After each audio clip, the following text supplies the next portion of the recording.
Assalamualaikum warahmatullahi wabarakatuh. Nama saya Bima Satria Dirgantara, NPM 210101117. Di sini saya akan mengerjakan tugas fikih muamalah, yaitu pemahaman saya tentang riba, horor, dan maisir.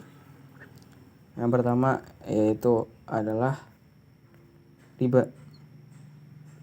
Apa itu riba? Riba secara etimologi dalam bahasa Arab bermakna kelebihan atau tambahan. Asiyadah, kelebihan atau tambahan ini konteks yang umum, yaitu semua tambahan terhadap pokok utang dan harta. Pada Al-Quran surat Al-Baqarah ayat 275, Allah Subhanahu wa Ta'ala berfirman, Allah telah menghalalkan jual beli dan mengharamkan riba. Quran surat Al-Baqarah ayat 275. Riba dalam Islam hukumnya haram. Ada banyak efek negatif dari riba yang dipraktikkan selama ini dalam kehidupan sehari-hari. Bahkan agama Samawi semuanya melarang praktik riba. Mendapatkan keuntungan dari riba dapat menghilangkan sikap tolong-menolong, memicu permusuhan, dan sangat menyusahkan apabila pemberi riba menentukan bunga yang terlalu tinggi. Jenis-jenis riba. Riba ada beberapa jenis. Yang pertama itu riba fadli. Riba fadli adalah tukar-menukar dua buah barang yang sama jenisnya namun tidak sama ukurannya, yang disyaratkan oleh orang-orang yang menentukannya. Hal yang dilarang di sini adalah kelebihan atau perbedaan dalam ukuran atau takaran. Yang kedua adalah riba kordi. Adalah meminjamkan suatu dengan syarat ada keuntungan atau tambahan dari orang yang diutangi. Berikutnya adalah ribayat. Adalah jual beli atau pertukaran yang disertai penundaan serah terima kedua barang yang ditukarkan atau penundaan terhadap penerimaan salah satu barang.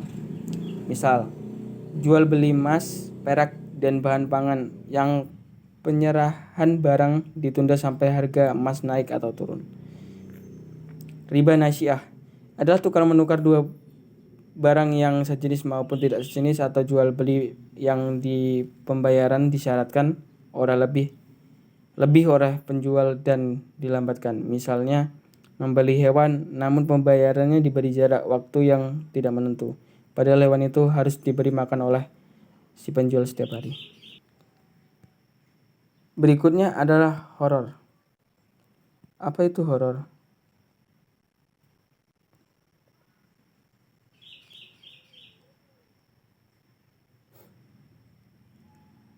Jadi horor adalah transaksi bisnis yang mengandung ketidakjelasan bagi para pihak, baik dari segi kuantitas, fisik, kualitas, waktu penyerahan, bahkan objek transaksinya pun bisa jadi masih bersifat spekulatif.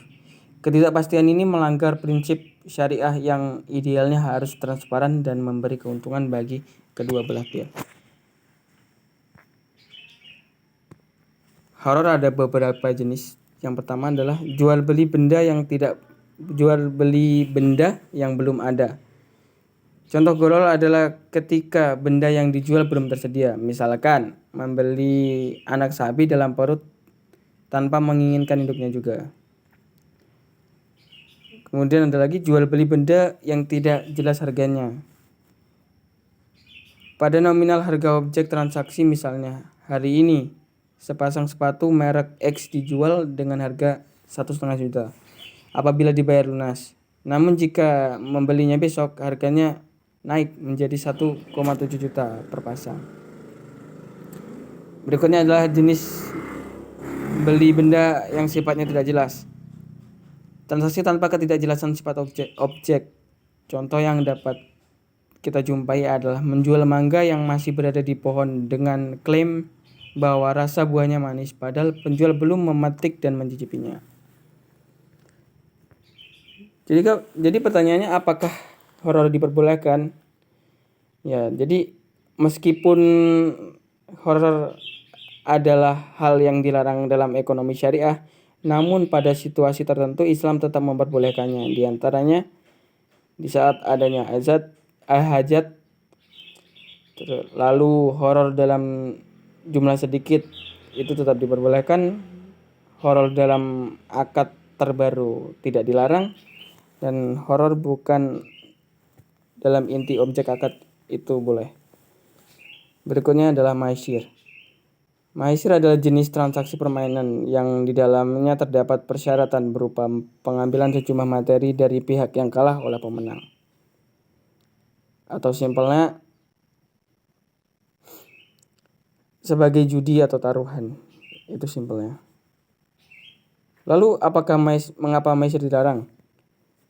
Dalil larangan praktik maisir adalah Quran surat Al-Maidah ayat 90. Quran surat Al-Maidah surat kelima ayat ke-90 menggambarkan maisir sebagai judi yang mengundi nasib dengan anak panah. Kemudian pelarang tersebut ditegaskan dalam hadis riwayat Bukhari dan Muslim bahwa ketika seorang muslim berkata, "Mari aku bertaruh denganmu," maka setelahnya ia harus bersedekah. Kriteria maisir. Maisir ada beberapa ciri-ciri, diantaranya adanya taruhan, mukobil, dan yang paling utama adalah pemenang mengambil harta pihak yang kalah. Contoh maisir. Maisir tidak hanya terbatas pada judi atau taruhan, namun juga meliputi beberapa transaksi yang mengandung unsur-unsur sebagaimana disebutkan, yaitu game online dengan konsep taruhan seperti high domino, SMS berhadiah, taruhan togel, asuransi konvensional. Itu adalah contoh-contoh maisir. Cara menghindarinya adalah meningkatkan ketakwaan kepada Allah Subhanahu wa taala, menggunakan layanan syariah, berinvestasi, dan menghindari undian. Sekian yang bisa saya sampaikan, kurang lebihnya saya mohon maaf. Saya Bima Satria Dikantara mohon undur diri. Assalamualaikum warahmatullahi wabarakatuh.